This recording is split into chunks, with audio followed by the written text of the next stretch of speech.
Morning light enters my chamber softly today. Dust drifts through pale beams of sunlight, and I find myself watching it longer than necessary. Even now, near the end, I cannot stop observing. My body weakens, my hand trembles, yet my mind remains restless. The mind ages differently than flesh. It continues racing long after the body begins surrendering. I have spent my life imprisoned by curiosity. Others sought wealth, power, or salvation. I sought understanding. Why birds fly? Why rivers curve? Why faces reveal sorrow before tears arrive? Why beauty and cruelty coexist so comfortably within mankind? I wanted to know everything. Now, as death approaches, I realize how little I truly understood. The young believe knowledge is a mountain to be climbed. Age teaches otherwise. Knowledge is an ocean without shore. Still, I do not regret the pursuit. I think often of Vinci, my childhood home. The hills after rain, olive trees in sunlight, muddy shoes wandering fields in search of anything worthy of study. Even then, I sensed hidden patterns beneath ordinary things.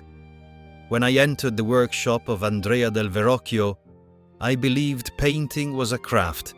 Soon I discovered it was something greater. Painting is the study of light, perception, anatomy, memory, and emotion. People praise my paintings, though they are few, too few. I know how many commissions remained unfinished, while my attention wandered toward some new question.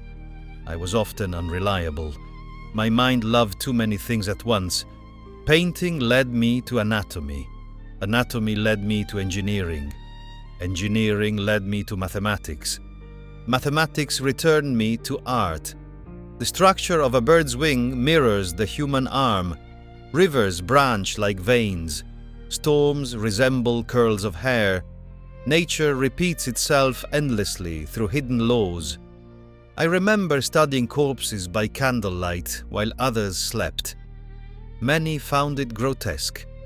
I found it sacred. To understand the body was to understand the machinery through which life briefly passes. Truth guided nearly everything I attempted. Even my failures came from reaching beyond what was known. Flying machines, anatomy, architecture, engineering, inventions. Paintings layered so delicately they consumed years. So many ideas remain unfinished. Entire worlds trapped inside notebooks. Sometimes I wonder if I wasted my life pursuing too many visions. Another man might have completed hundreds of masterpieces. Instead, I left fragments. Yet perhaps fragments are all any human leaves behind. I think often now of the Mona Lisa. Not because it is my greatest work, but because it attempted to capture something impossible. Life within stillness. Every face conceals hidden thoughts. Every smile contains mystery. No soul ever reveals itself completely. Perhaps the painting was never truly about one woman. Perhaps it was about humanity itself. I no longer fear death. I fear incompletion. The truth is that I could have lived another 50 years and still departed unfinished. The universe permits no final mastery. My notebooks surround me now. Thousands of ideas, some brilliant, some foolish, all pieces of the same lifelong search, not merely to create beautiful things, but to understand creation itself. If God awaits beyond this life, I suspect He will not ask whether I succeeded. He will ask whether I paid attention. And I did. I studied rivers, storms, flowers, faces, ambition, sorrow, and wonder. I noticed. Perhaps that was my true purpose. If these are my final words, let them remain honest. I leave this world humbled by knowledge, grateful for beauty, frustrated by my limitations, and still curious, especially now.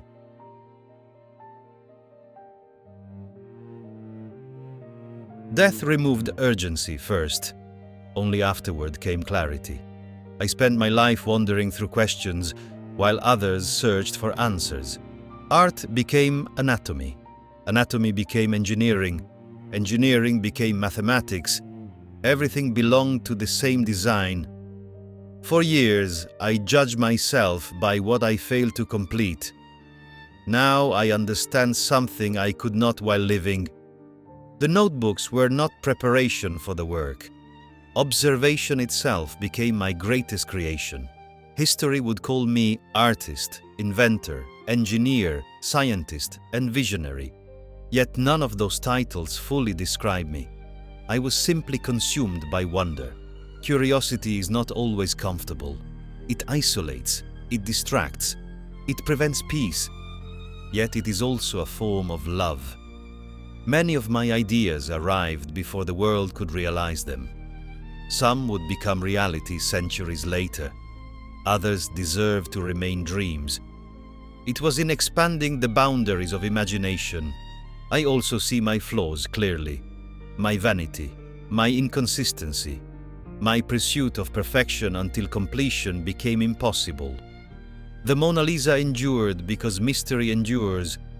Human beings remain unknowable, even to themselves, and mystery is eternal. If life possesses a purpose, perhaps it is not to solve every question.